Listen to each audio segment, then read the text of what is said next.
Hey all, this is Jack from Reloaded, or Monte Cristo on the forums, here to fulfill a promise to do a few tutorials on some of the tricks I use when creating APB customizations. Sorry, my voice is a little bit strange today. I just got back from the dentist, so what better time to do a voiceover on a tutorial, but there it is. So we're just going to be starting to add a few details here. Just simple stuff, just to kind of take the very default face that I was starting with there, just adding a little bit of personality. So real simple things, just nose detail, eye detail, and so on and so forth. Now in the studio we're looking at the character through a fixed point lighting system. When we bring it out here it does tend to change, and that's because we're in a much more real-world simulated lighting setup here. There are lights coming all over the place. And we can see here that the eyes aren't reading as well as they do in the studio. We've got predominantly downlit environment, and some of the light points can be quite bright and bleach us out, and that kind of maybe spoils the effect that we're looking for here. So a few of the things that we do is we're looking to create texture. So here you can see I'm adding freckles. Now, even if I don't want my character to be especially freckly, I'll always add some degree of freckles and moles, even if just slightly. This adds a kind of a layer of texture to the skin that is perhaps not something we would consciously be aware of. But it all builds layer upon layer to create a much more realistic effect. Now, here is where we really start to get into it though. Alright, so yes, I'm adding eyeshadow to this male character. I'm not planning on auditioning for the Rocky Horror with him. What we're doing here is we've just turned this right up, so it's very dark, and I'm actually heading towards eyeshadow number 18. This is the one I tend to favour as the spread is pretty even. And then what we do is we can just fade that right back. Now, in this example, I'm actually going to overcook this a little bit, just so you can see the effect a little bit more.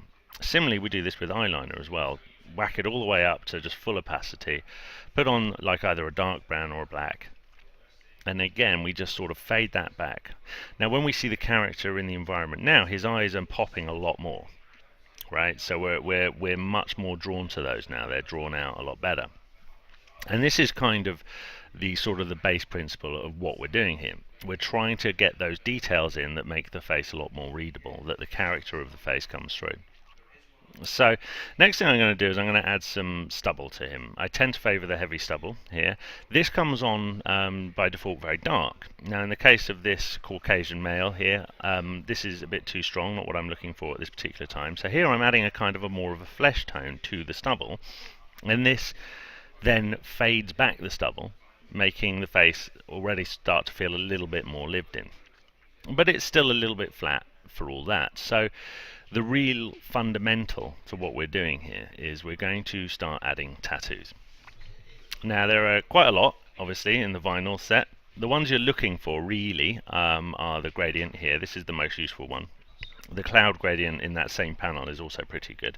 When you apply a tattoo, it is a multiply effect, so it defaults to white, a symbol, and so we don't see it unless we switch it to body paint.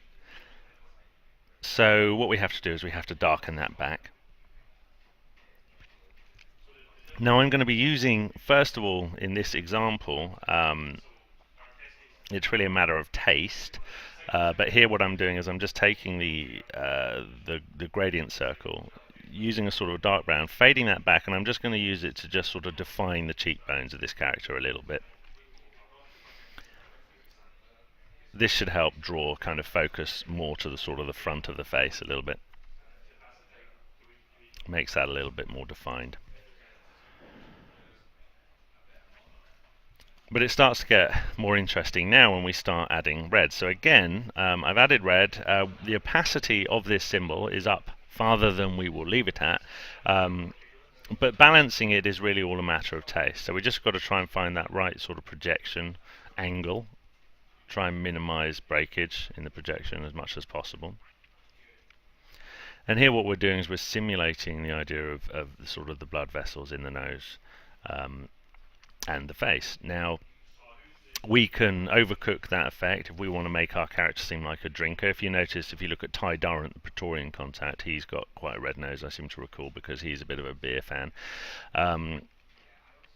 In the case here, not so much. Going to add a little bit of red to the cheeks as well, just really more illustrative of what I'm talking about. But you can really start to see already the colour in the face is really starting to make it come to life a lot more, and those eyes are now a lot more defined and a lot more engaging. And so generally your character will tend to have more presence. Now, of course, how you decide to dress them, obviously, is part of that effect. We'll look at some of the tricks I use with clothing in a later tutorial. So here, just working with, more gradients, putting a little bit more colour in the face, working on the forehead area.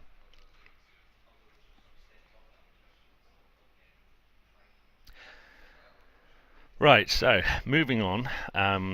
What we're going to do now is start using some of the more linear symbols to create wrinkles. There are all sorts that we could go with here. These ones up in the top right can be quite useful for this one particularly. But the one I prefer here is the Calligraphy Curl 3. This is my favourite one for this particular task. Now this character's frowning quite a bit, so it makes sense to kind of play on that side of him. So again, working at a sort of a strong opacity first of all, just to get the positioning right.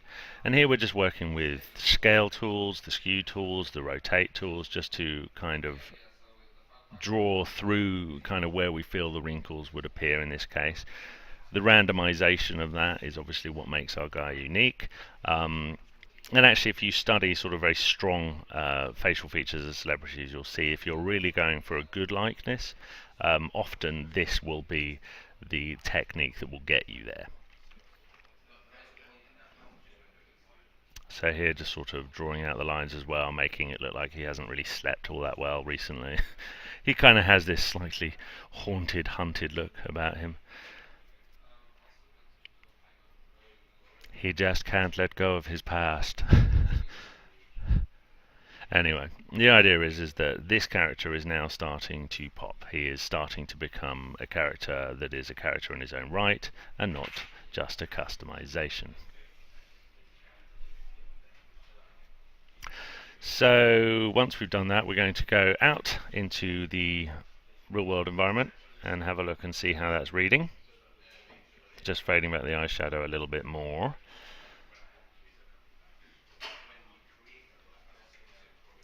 And here we go. We can see already this is starting to read. So the color is readable. And this is a pretty bad lighting situation right here. We're top lit down. But we can see some of that color starting to pop. Last thing I'm going to do for this particular case is I'm going to put lipstick all over him. And yep, same sort of drill as before. Again, we're not going to be putting it on super strong. This is using the number 2 lipstick, which is the lip outline, just to draw the mouth out a little bit. Now that I've done that, I find I'm not overly happy with the mouth shape, so just going to work with a few things there, play with different lip detail options. And again, also sort of playing with the lip size there. Let's give him a bit of a sort of a sulking look about him, kind of play along with that whole look of disdain that he has. He's not happy. The Cupid look and the thin slider are quite good for that, just kind of making him frown a little bit. So yeah, he looks very serious. He's got a firm set jaw, and he's going to go out and fight crime now in his pants. But yeah, as you can see, moving around the varied lighting environment, he tends to sort of be a bit more imposing. The eyes are really showing through particularly, and the colour on the cheeks is also coming through. Now we can take a look in a minute at a sort of a before and after shot, and you'll see quite a distance between where we were and where we are now. So now if we can combine this with a good outfit design, we'll have ourselves a pretty good looking character. So if we take a look at the before and after, you can see that we've really come quite a long way in not very much time. And these are the kinds of effects that all the contacts have applied to them. We'll look at some of the other effects, such as tattooing and some of the tricks to make interesting clothing designs as well later. But for now, I think that'll do you, and hopefully you can go away and practice some of that stuff, and hopefully that's been of some use. So yeah, we'll do another tutorial soon. This is Jack at Reloaded signing out.